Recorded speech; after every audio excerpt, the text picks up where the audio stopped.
Hey guys, I'm back yet again with a Little Nightmares theory that I can guarantee you haven't heard before. It has to do with the podcast, and it's a small detail that flew over my head and probably over the heads of most other listeners as well. To start off, this video covers important plot points from Little Nightmares 1 and 2, as well as the first 2 episodes of the podcast. I'll cover the important things we're talking about today first, and then I'll go into detail about their deep lore implications. During Noon's first visit with Otto, she ends up asking about the painting on his wall. Otto responds by saying it's called the Zahir's Gaze. Remember that name. He also mentions that you need to unfocus your eyes to see what the painting is. As Noon tells Otto of her nightmare from the night before, she keeps trying to figure out what the painting is of. Later in the episode, Noon says she sees a tiger and 2 moons in the painting, but Otto says that isn't quite right. Later, Noon says that she sees a map of stars with 2 circles around it. What Noon is seeing is an astrolabe. As Otto explains, it's an ancient instrument used to locate positions in time and space. This painting goes deeper than just cool attention to detail, though.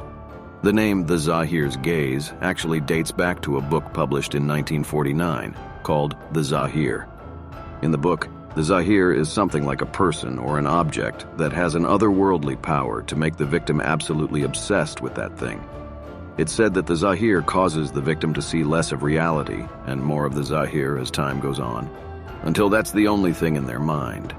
This sounds incredibly familiar, doesn't it?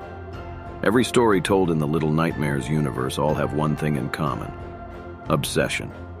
In Little Nightmares 1, the guests were obsessed with the feasts in the maw.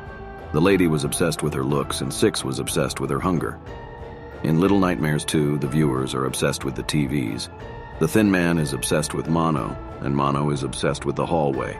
In short, obsession is rooted within every aspect of the Little Nightmares world. Even Noon is obsessed with her nightmares. This is making a clear point that there is some entity in the world of Little Nightmares fueling this mad obsession, and I think I know exactly who that is. In the second episode of the podcast, Noon recalls a mysterious figure in her nightmares, of startling resemblance to the figure that his wife Cece saw in her nightmares before mysteriously going missing.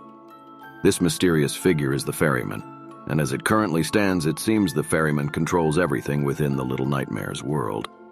The ferryman most likely takes people from the real world or the counties to the world from the Little Nightmares games called the Nowhere, through some kind of water parasite that was vaguely referenced in episode 1. It seems that the ferryman is the Zahir of the Little Nightmares world, with absolute control over every facet of the Nowhere.